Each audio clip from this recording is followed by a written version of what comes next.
Welcome to Afternoon Light, the podcast of the Robert Menzies Institute, hosted by Georgina Downer. 2024 marks 80 years since the founding of the Liberal Party of Australia. The party is an enduring legacy of Robert Menzies and others. Today's episode of Afternoon Light forms part of a special 10-part series to commemorate this 80th anniversary. Each of the 10 episodes will feature an author from our upcoming book on the founding of the Liberal Party, Unity in Autonomy. The book will be available from Connor Court and the Robert Menzies Institute's website in October this year. What made the Liberal Party of Australia, established in 1944, unique from its predecessors was its comprehensive federal structure. While each state division had its own secretariat and leadership, the Federal Party was also to have these structures, making it a truly national federal party. Joining me to discuss the evolution of this organisational federalism of the Liberal Party of Australia is writer and economist Andrew Kemp. Welcome to Afternoon Light, Andrew. Thanks for having me, Georgina. I feel like a long-time listener, first-time caller. Oh, yes. Well, and, of course, I should note, not a conflict of interest, a wonderful intersection of interests. You are, of course, the son of board member David Kemp, yes. And lovely to have both generations involved in our work. And It's great that you're keeping the flame alive of your interest in the history of Australian liberalism. Thank you. Yeah, it's in my DNA. I was born with it, so. I have a huge amount of sympathy for those sorts of problems that one inherits. Yeah, that's right. That's right. Or interest. So Andrew, let's start off with these first Liberals, the first members of the Liberal Party and the set of people who were involved in organising the Liberal Party and the ideas they had. What was it? I think they call it the spirit of 49. What was their aspiration?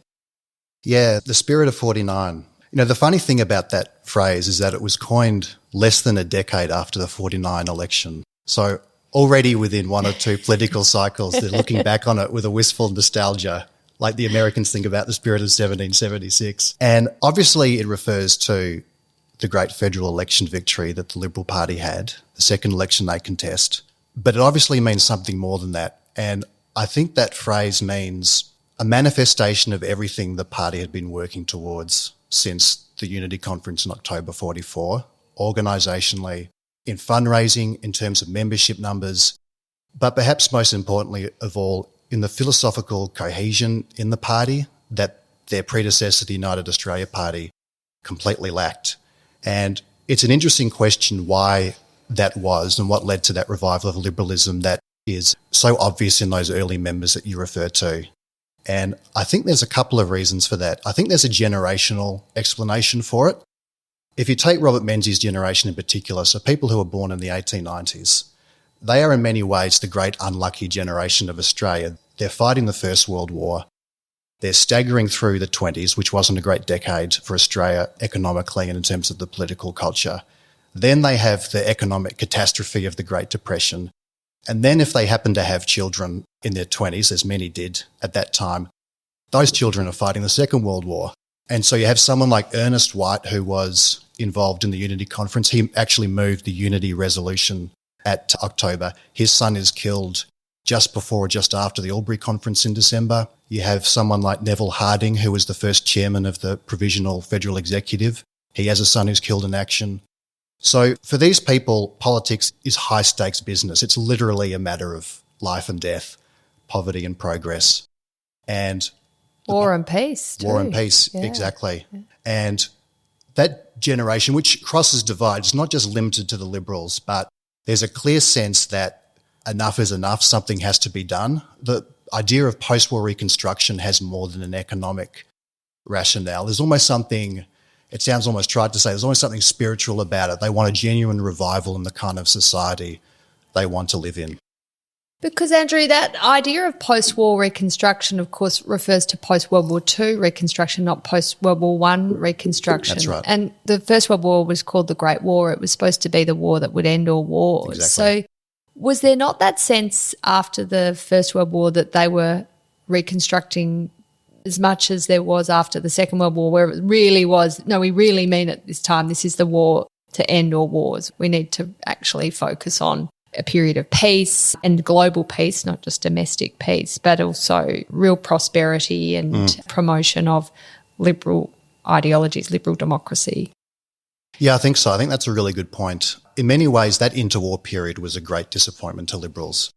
And in fact, you can almost consider the entire first half of the 20th century, at least up to the end of the Second World War, as a period of liberalism constantly being under-challenged. You have the rise of the new imperialist mindset prior to the First World War.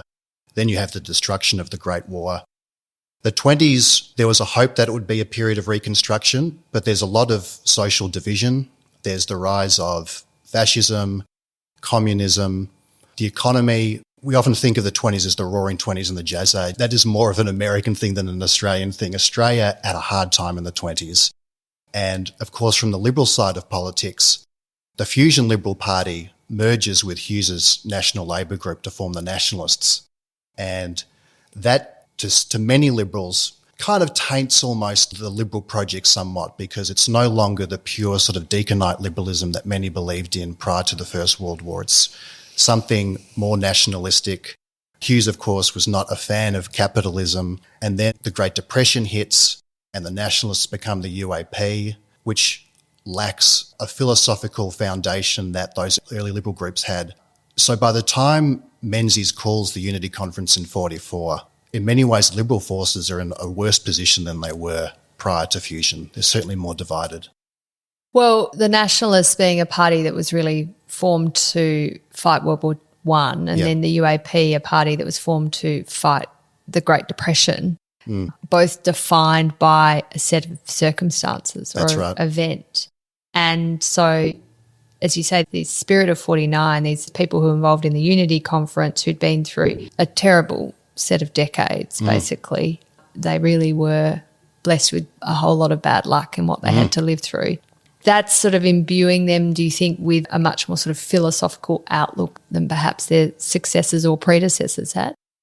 I think so. I think another feature of that period, which is more particular to the Liberal groups, is that the intellectual zeitgeist globally changes. There is a revival in liberalism, not just in terms of Australia's liberal politics, but intellectually you have John Maynard Keynes and Keynesianism, which we tend to think today as almost a sort of a centre-left wing perspective on economics. But at that time, it was seen as an answer to the other isms of the day, communism and fascism. Keynesianism would prevent the kind of macroeconomic disasters that brought about fascism in Europe. And many Liberals at the time felt that that was an antidote that would save liberalism. I mean, the other publication that happens in 1944 is Friedrich Hayek's Road to Serfdom. Yes, yeah. 80-year anniversary as well. That's right. Year. That's right.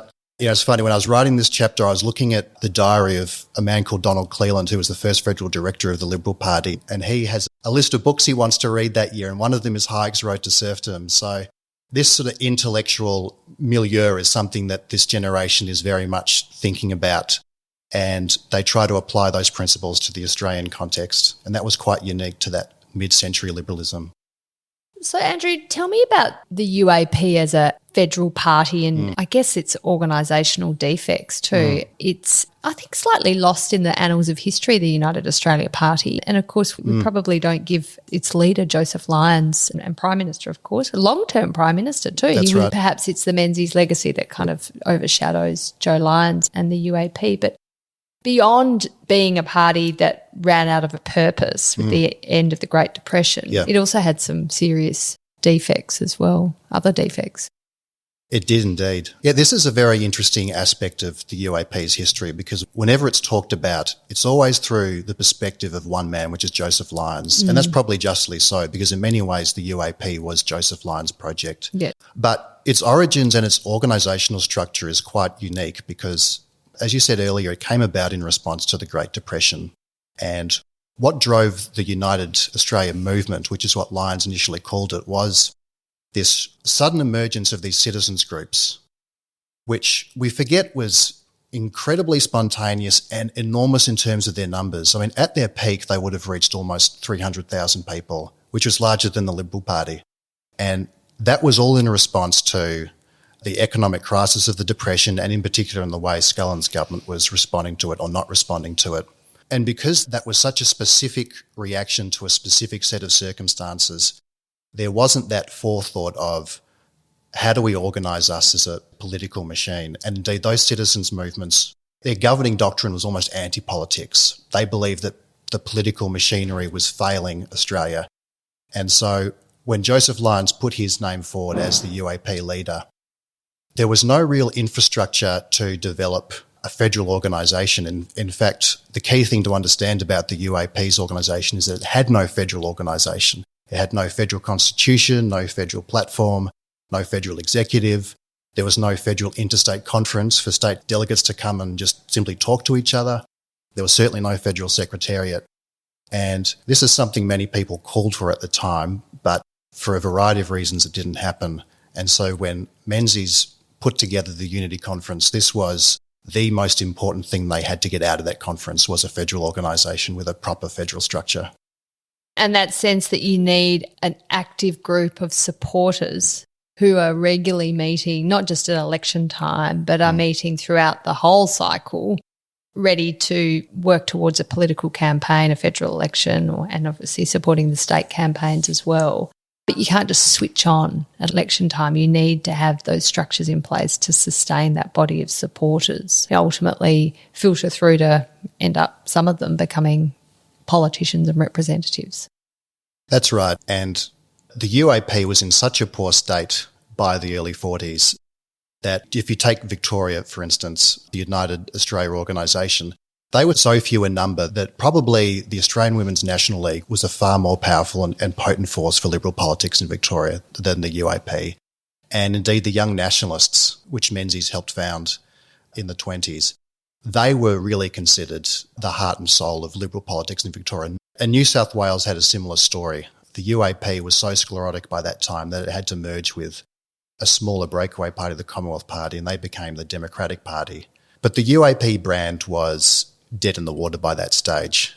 It's funny, I came across a letter that a party official from the New South Wales UAP wrote to someone in Victoria, and he said my bank manager was very happy to know that I was no longer involved in the new Democratic Party outfit because the public had just lost trust with it and it had no infrastructure to really liaise with the public and the Federal Parliamentary Party. And by that stage, it wasn't just the federal UAP that had to reorganise, it was the state divisions as well. But in the early 30s when the UAP is created, is there a sense that it should have those structures and it just evolved to not have those structures? I mean, it seems like it would have been quite difficult to sustain as a political force because it lasted a while, the UAP. It was about 12 years, wasn't it? It did. Yeah. It did. They won 4 elections. Yeah. I mean, it was a success story in certain respects. But you're right, there was always a sense that the UAP had to build a federal organisation and had to establish at the very least a kind of federal secretariat that could provide publicity and help to the state divisions. Interestingly, because the UAP came about almost so spontaneously, the National Federation, which was the extra parliamentary body for the Nationalist Party, never fully dissolved in any proper formal sense. In fact, people were assuming that the annual conference of the National Federation would continue to meet as the UAP was existing, because the UAP didn't have a sort of parallel to that. And someone like Richard Casey, who was a treasurer under Joseph Lyons, he put forward a proposal for a kind of secretariat along the lines that the Liberal Party would eventually establish. And I mean, one of the key barriers to that was the fact that the UAP didn't really have control over finances. They were in the hands of what we now call the shadow finance committees, the National Union, the Constitutional Council, these sort of self-appointed committees of businessmen who controlled the funds. And they really only wanted to use them for elections, not for anything else. And so that was another major challenge for the Liberal Party, was to take back control of fundraising, to use it for their purposes, for long-term strategy as well as the short-term electoral advantage. And without labouring the point on the UAP, because of course there's a podcast about the founding of the Liberal Party, but how were they running political campaigns? Who was in charge then? Was it the Prime Minister of Joe Lyons' office, or was it state parties ran the campaigns in each of the states? But then how did you coordinate that? That's a good question. I don't think it was particularly well coordinated. The state divisions largely ran it. Joseph Lyons' office and his press secretary would have provided campaign material. They would have done radio broadcasts that would have been broadcast nationally. They would have provided material that could be published in national newspapers. But beyond that, there wasn't a lot of coordination. And this is, of course, a problem once the Liberal Party comes into existence, because the state divisions don't necessarily mind having full control over their campaign. I mean, they have the field workers, they have the local knowledge. They want to control the campaign in many respects. The exception perhaps being the smaller states who don't have the personnel to run a proper campaign. They would like federal help. But for the bigger states, New South Wales and Victoria, and for a state like South Australia, which is in many ways the gold standard for the Liberal Party with the Liberal Country League, they're quite happy to continue as they're going. So the UAP basically collapses in 1943. I think they win 14 seats at that election and Labor wins 49. So, yeah. But Dame Enid does win a seat then, which was amazing under the UAP banner. So 1944 comes around with the Unity Conference in Canberra and then in Albury. So to what extent were the principles of federalism, that this would be a federal structure, underpinning what was going on at those conferences? Yeah, look, probably the biggest thing everyone could agree on at the Unity Conference was that whatever party emerged from that, it had to have a federal structure.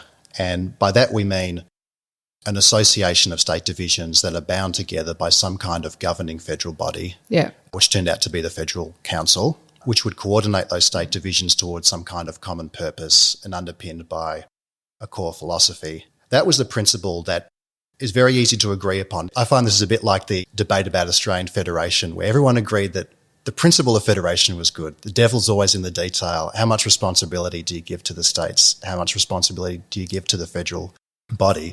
I think the general view was that obviously state divisions would have control over state elections, state pre-selections, state campaigns. That was obvious. The more complicated question was, what do you do about federal elections? Because states had always had control over federal pre-selections.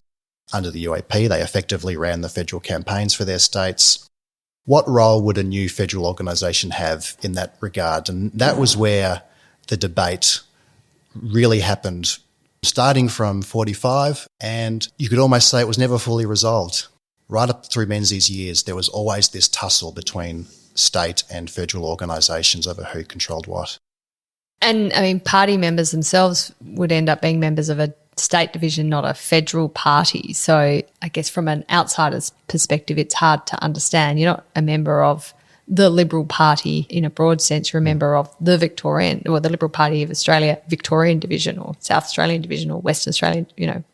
And, of course, in Queensland these days, it's the Liberal National Party. That's right. Not even the Liberal Party. Exactly. Yeah, the state identity was paramount at that point in time. I mean, the federal government today is so all-pervasive. We tend to forget how important the states were. I mean, this is 1944. It's only 2 generations removed from federation. So if you're a teenager standing in Centennial Park watching Edmund Barton being sworn in as Australia's first Prime Minister, you're only in your early 60s when the Liberal Party's formed. And that colonial mentality still exists in 1944. If you tally up the total state tax revenue around just prior to the First World War, it's about 2/3 of federal tax revenue. So states are still a big deal. In 2024, it's about 18%. So states have a far less role than they did today. But people's political identity as well was with their state divisions. That's who they interacted with. That's who their relationships were with. And the idea of a federal organisation where you're cooperating with people federally was new to many people.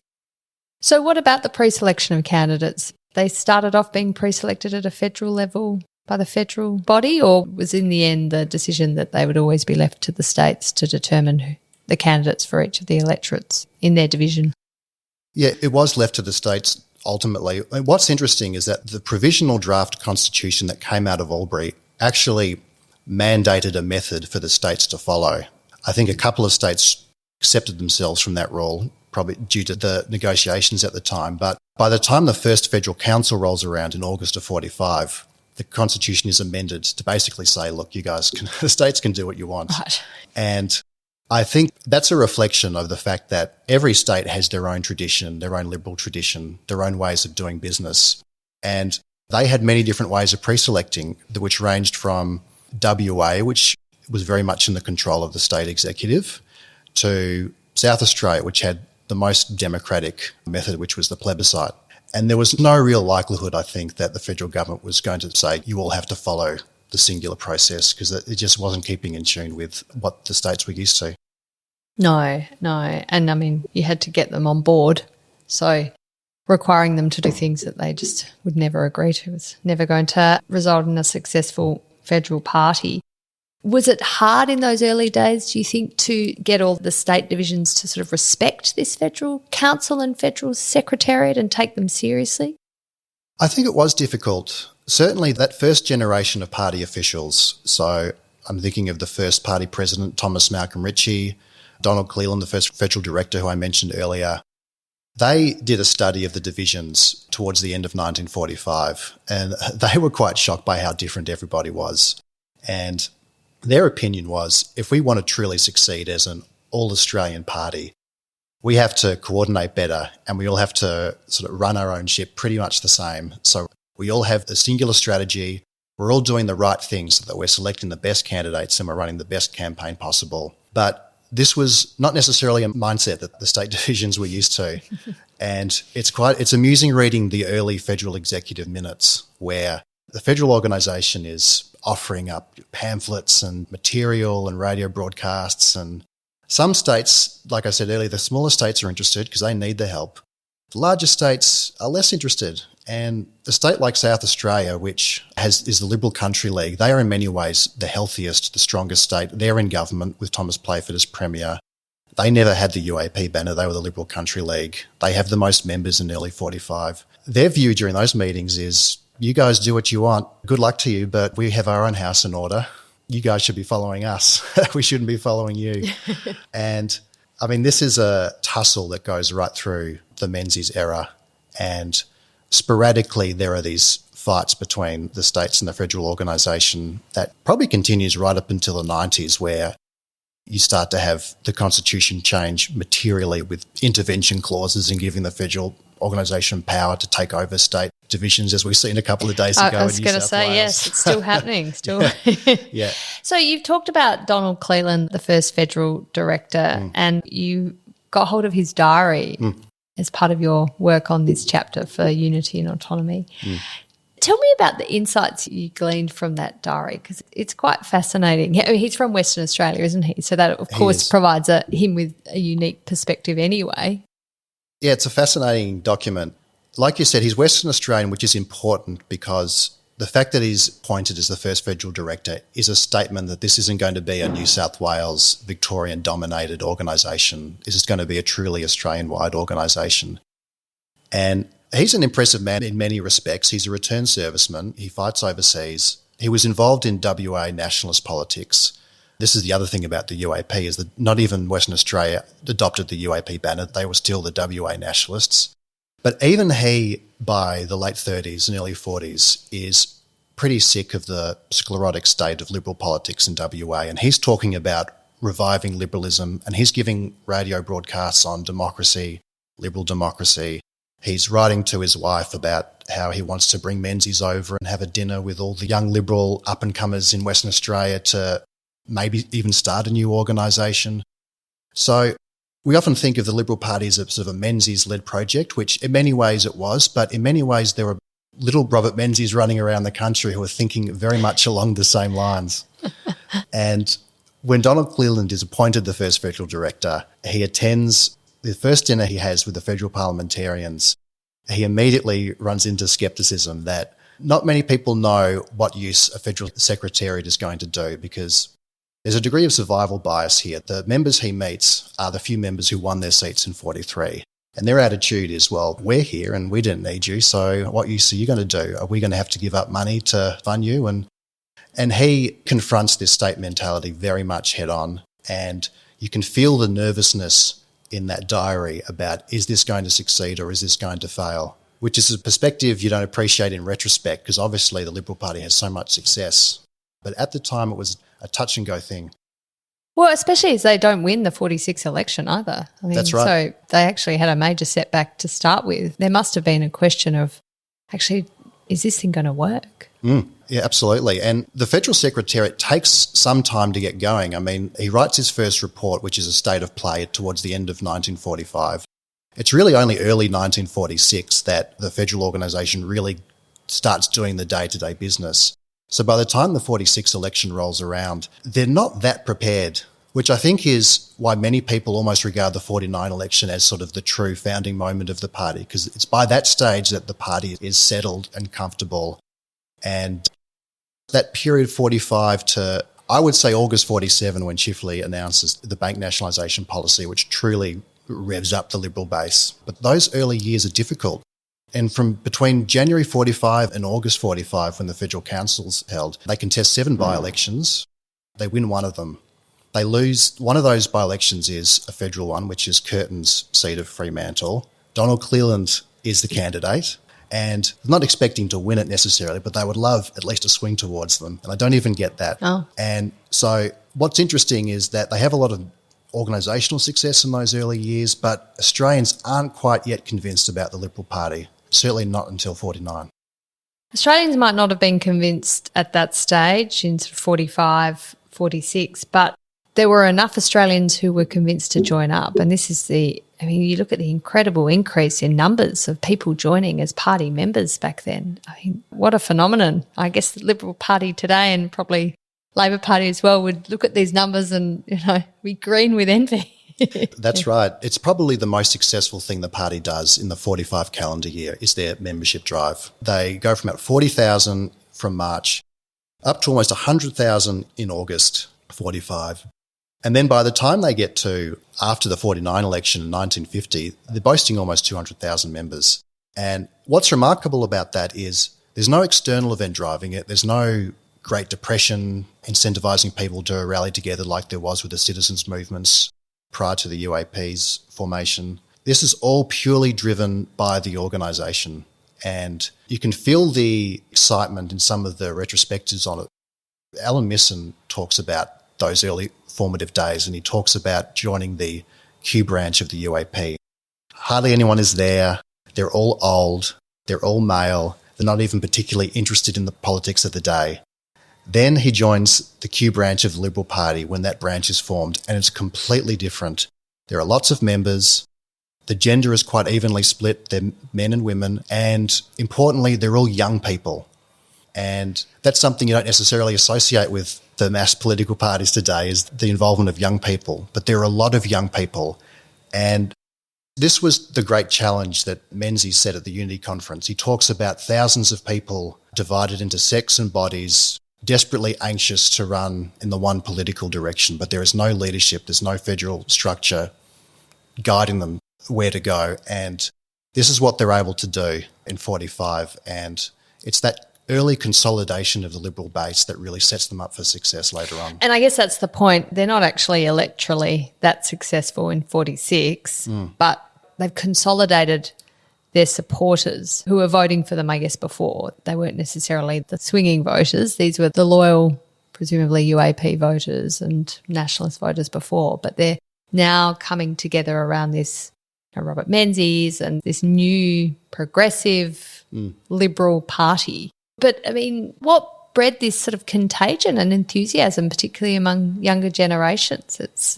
Surely the secret sauce everyone's searching for today. Yeah, I mean, it's a great question. I mean, we talked about the philosophical zeitgeist of the times, that feeling of post-war reconstruction is generally starting something new.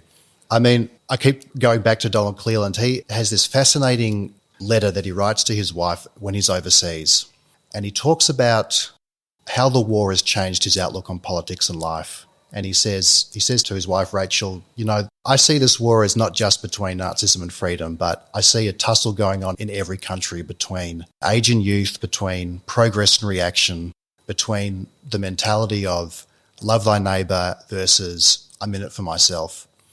And there was definitely a sense that, particularly on the non-Labor side of politics, the mentality of I'm in it for myself, which was exemplified by the UAP and in particular these shadowy finance committees that pulled the strings. There was a sense that enough is enough. We have to do something new here.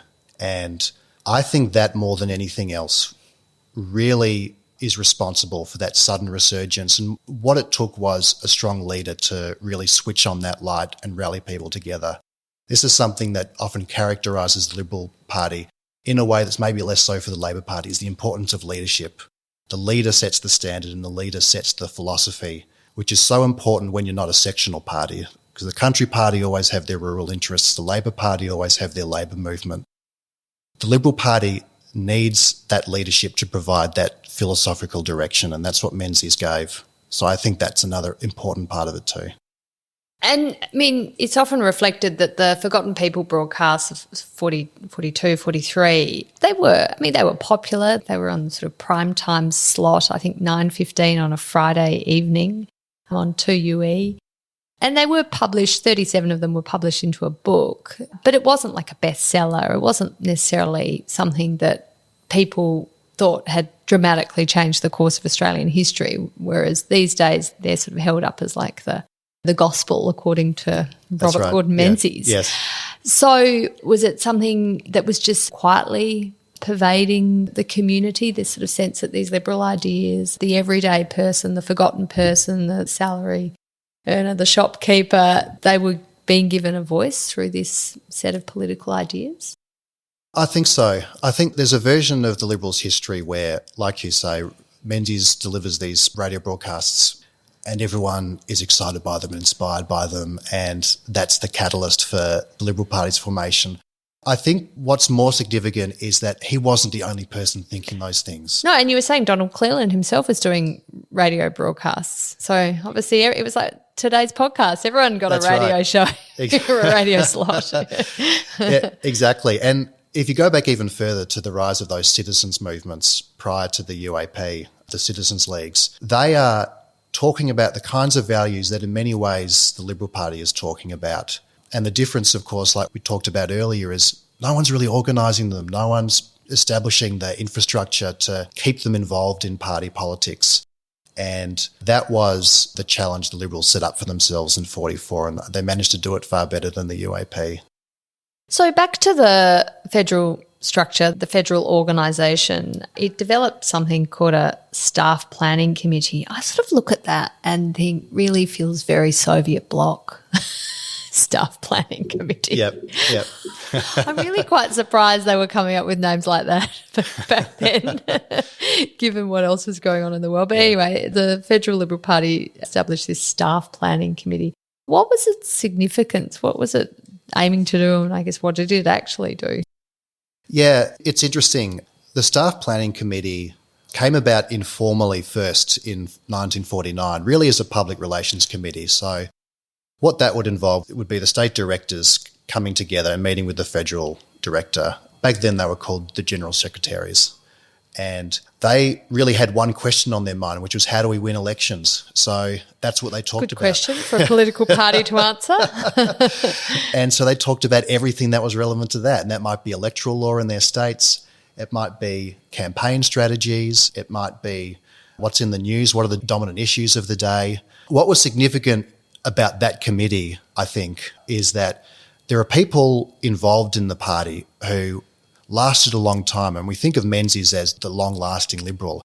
He had with him the federal director of Richard Willoughby, who was there from about 51 to certainly up to Menzies' retirement, someone like John Carrick, who was the state director from around 46, 47. New South Wales. South Wales. Yeah. And McConnell from Victoria, who was state director right up until his death in 1971. So you have these personalities who are right there from the beginning. So they get the Liberal Party. They have this enormous experience that Menzies comes to rely on very significantly.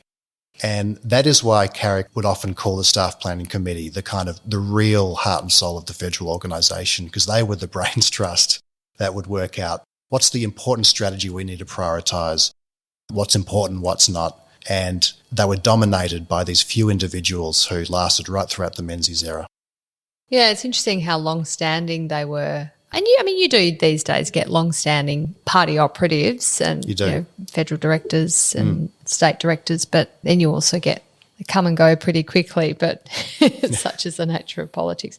The 49ers, it's sort of a generation of Liberal MPs who were elected in that successful election. As you say, it was the real launch of the Liberal Party onto the political scene. They were a remarkable crop of politicians. A lot of them go on to be cabinet ministers and contribute enormously to Australia. Why was that generation so special? And I should say my grandfather was one of the 49ers, Alec Downer, became an immigration minister in the Menzies cabinet. Yeah.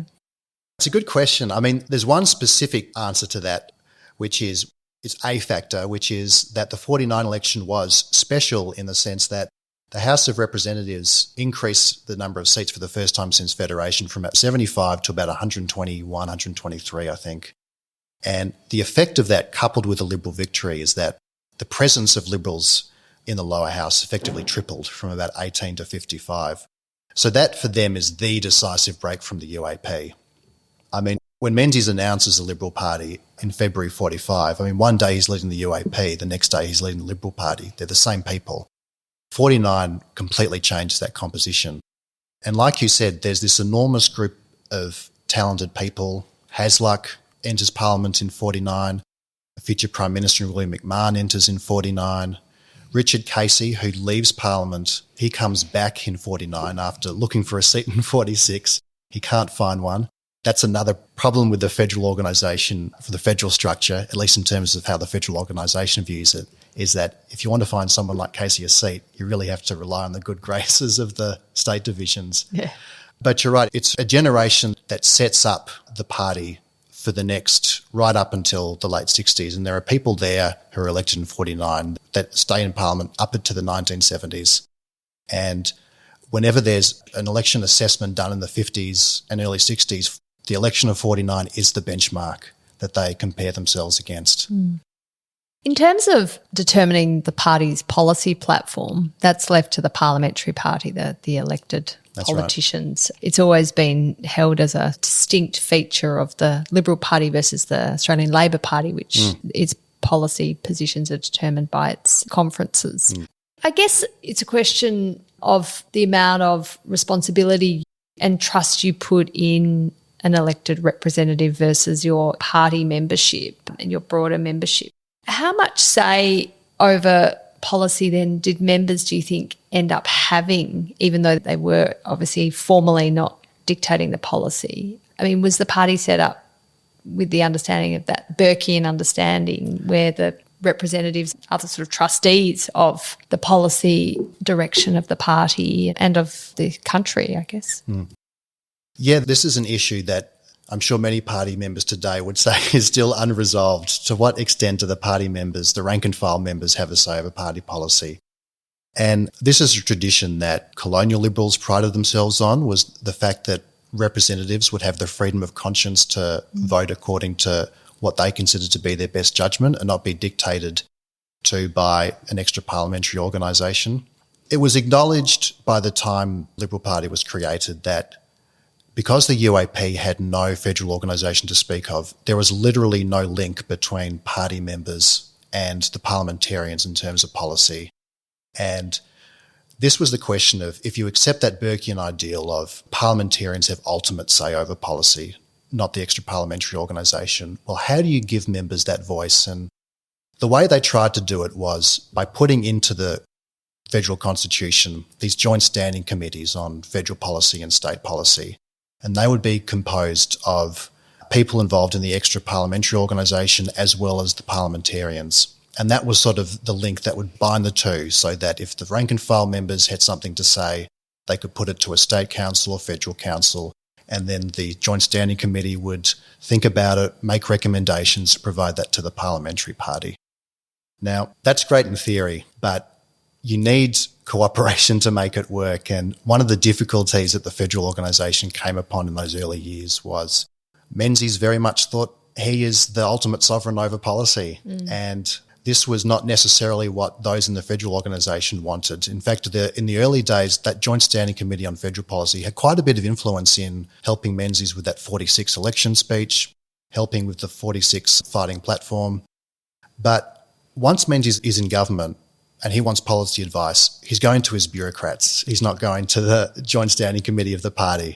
So by the time he wins in 49, I don't think that committee meets again until maybe 1958. Right. And so it comes in and out of existence. I'm not even sure what its status is today. I think it's now in the Constitution called the Advisory Committee.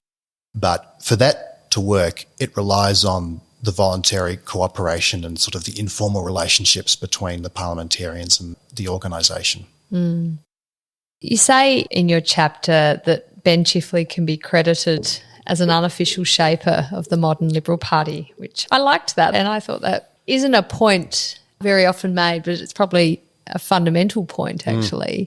Can you expand on that, on Chifley, the creator of the Liberal Party? Yeah, it's funny. I think I say that you can divide those first 5 years from the Unity Conference in 44 to that federal election victory in 49 into two distinct phases. One is from October 44 right up to August 47, which is when Chifley makes that bank nationalisation announcement. Now, if you're a fly on the wall on the Liberal state divisions in early 47, you wouldn't think that you're looking at a particularly successful political outfit. And in fact, in Victoria, you have the Treasurer desperately writing to his colleagues that, look, guys, we're almost running out of money here, and I'm loath to go back to our donors and ask for more. And you fast forward to the months after that bank nationalisation announcement, and the funds are rolling in like they haven't had in years. And you get that huge surge in membership that almost doubles the party membership right up till about September 1950. And, you know, it's funny, historians will say that bank nationalisation wasn't the biggest factor in 49. There were other things, petrol rationing, strikes on the coalfields. That's true, but the way that announcement consolidated the Liberal base and strengthened the party organisation cannot be underestimated, particularly with the new party president of Richard Casey at that point in time, who probably was the most networked person on planet Earth at that point. I mean, he knew everybody. And he was able to use his skills to go on this huge fundraising campaign and even poach Labor's public relations outfit to help them run quite an innovative election campaign. Yeah. And that wouldn't have happened if it wasn't for that bank nationalisation announcement, because I think that the reason why that public relations business came to the Liberals was because they did not like that bank nationalisation announcement. A lot of people didn't like it. Nancy Bird Walton didn't like it. I know there's a photo we have in our 80 Years of Liberalism exhibition of a big display truck driving down a main street in, I think, Melbourne, and it's campaigning against Chifley's Commo Bank. So it really resonated. So in the end, Andrew, and we've called our book Unity and Autonomy. What sort of unity and autonomy was found in this Liberal Party of 44, 45? Yeah, it's interesting because if you look at the early aspirations of that federal organisation, to them they would have said that unity meant unity in organisation. It meant the new federal structure having far greater control over the way the party operated across the state divisions, almost replicating in some sense the Labor model. I mean, these officials looked at the Labor Party model with sort of a mixture of wonderment and repulsion. But as time went on, I think they realised that the Liberal Party was in many ways, maybe not even a federal party, but almost a confederation of state divisions, each with their own liberal tradition.